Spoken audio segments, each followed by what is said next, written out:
आज आपण अगदी कमी साहित्यात रेस्टॉरंट स्टाईल कढी वडी ही रेसिपी बघणार आहोत। त्यासाठी हिरव्या मिरच्या लागणार आहे। तुमच्या आवडीनुसार चवीनुसार घ्या तुम्ही। लसूण, जिरं, मीठ आणि कोथिंबीरीची देठ घेतलेली आहे मी। कोथिंबीरीच्या काड्या हे आपल्याला छान असं वाटून घ्यायचं आहे बारीक। आता हे मस्त ग्राइंड करून घ्यायचं आहे आपल्याला। मी शिफ्ट केलेलं आहे ते भांड्यामध्ये मिक्सरच्या आणि मी त्याला बारीक करून घेते आहे। वाटण बारीक झालेलं आहे आपलं। आता आपण पुढील कृती करूया।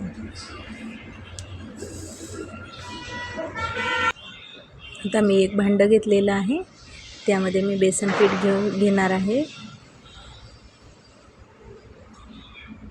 तुम्हाला किती दाट किती पातळ आवडते, घट्ट पातळ, त्यानुसार तुम्ही त्याचं प्रमाण घ्या बेसन पिठाचं। अमूलचं ताक वापरलेलं आहे मी इथे आणि थोडंसं ताक टाकून विस्करच्या साहाय्याने मी त्याला व्यवस्थित असं फेटून घेणार आहे। त्याच्या सगळ्या आपल्याला गाठी फोडून घ्यायच्या आहेत गुठळ्या पिठाच्या आणि छान असं मिक्स करायचं आहे, आपल्याला एकजीव करायचं आहे। बघा छान झालेलं आहे। आता त्यामध्ये मी उर्वरित ताक टाकत आहे। आता टाकून आपण परत त्या मिश्रणाला एकत्र एकजीव करून घेणार आहोत। व्यवस्थित असं एकजीव करून घेतल्यानंतर आपण हे थोडंसं साईडला ठेवणार आहोत। बघा विस्करने खूप लवकर गुठळ्या फुटतात त्याच्या आणि खूप लवकर फेटलं जातं मिश्रण। बघा याप्रमाणे आपण व्यवस्थित त्याला मिक्स करून घेतलेले आहे। आता मी एक पॅन ठेवलेली आहे, तर कढईमध्ये मी तेल घेणार आहे आणि याला आपण मोहरी नाही टाकणार आहोत, फक्त जिरा आणि मेथीदाणा याची तडका द्यायचा आहे आपल्याला। जिरं टाकलेलं आहे मी तेलामध्ये, लाल सुक्या मिरच्या टाकलेल्या आहेत, मेथीदाणे घेतलेले आहे मी त्यात। छान आता व्यवस्थित आपल्याला तडतडू द्यायचं आहे त्याला आणि त्यात मी हिंग टाकलेला आहे। आणि आता हे वाटण जे होतं आपण बनवलेलं ते वाटण आपण त्यामध्ये व्यवस्थित आता फ्राय करून घेणार आहोत, अगदी मंद आचेवर। बघा खूप छान असं लागणार आहे ही कढी, नक्की ट्राय करा तुम्ही। बघा याप्रमाणे आता किती सुंदर कलर आलेला आहे बघा। आता हळद ॲड केलेली आहे मी, बघताच खावंसं वाटतंय ना, खूप चवीला मस्त लागणार आहे, तुम्ही नक्की ट्राय करा। आता मी त्याला व्यवस्थित मिक्स करून घेत आहे।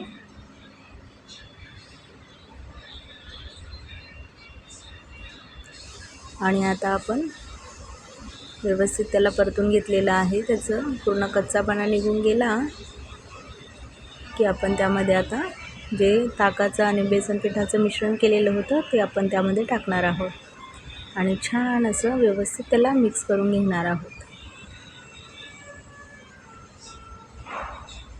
मस्त ढवळत राहायचं आहे त्याला आपल्याला।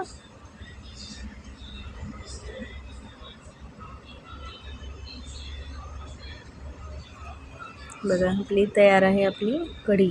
आता आपण वडी कशी बनवायची ते बघणार आहोत। बेसन पीठ घेतलेलं आहे मी, त्यामध्ये मीठ आणि खायचा सोडा ॲड केलेला आहे आणि उगीच थोडं थोडं पाणी घालून आपण त्याला छान असं फेटून घेणार आहोत।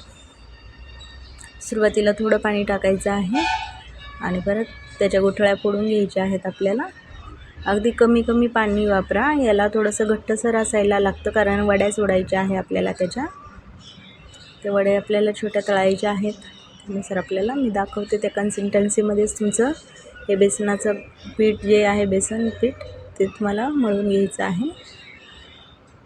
बघा अशा प्रकारे तुमचं मळून झालेलं पाहिजे आणि छान असं फेटलं ना तर इतक्या हलक्या व्यवस्थित तशा वड्या पडतात त्याच्या आणि खूप मस्त कढीत टाकलं की व्यवस्थित कढीला ॲब्झॉर्ब करतात, अगदी स्पॉन्जी होतात त्या एकदम मस्त। आता छान असे मी त्याच्या वड्या टाकणार आहेत। बघा किती छान दिसतं आहे बघा। आता कढी आपली एका याच्यामध्ये काढून घेतलेली आहे मी आणि त्यामध्ये एक एक करून ह्या वड्या मी टाकते आहे। बघा सगळ्या वड्या आपल्याला आता यामध्ये टाकून घ्यायच्या आहेत ह्या कढीमध्ये। अगदी पाहुणे आले घरी तरी पण तुम्ही जर मेनू केलं तर नक्की तुमच्या रेसिपीला लाईक मिळणार म्हणजे मिळणार, आणि काहीतरी नाविन्यही जाणवणार खाणाऱ्यालाही. बघा खूप टेस्टी अशी बनते ही, भाताबरोबर चपातीबरोबर मस्त तुम्ही आवडीनं खाऊ शकता. बघा, आणि आता वरून मी गार्निशिंगसाठी कोथिंबीर टाकलेली आहे. बघा किती सुंदर दिसते, खूप चवीला छान लागतं. नक्की ट्राय करा. बिहारमध्ये खूप फेमस आहे कढी वडी ही डिश. बघा केवढं छान दिसते, अगदी लजीज दिसते, एकदम मस्त. नक्की ट्राय करा. आवडलं तर लाईक आणि सबस्क्राईब करायला विसरू नका चॅनलला.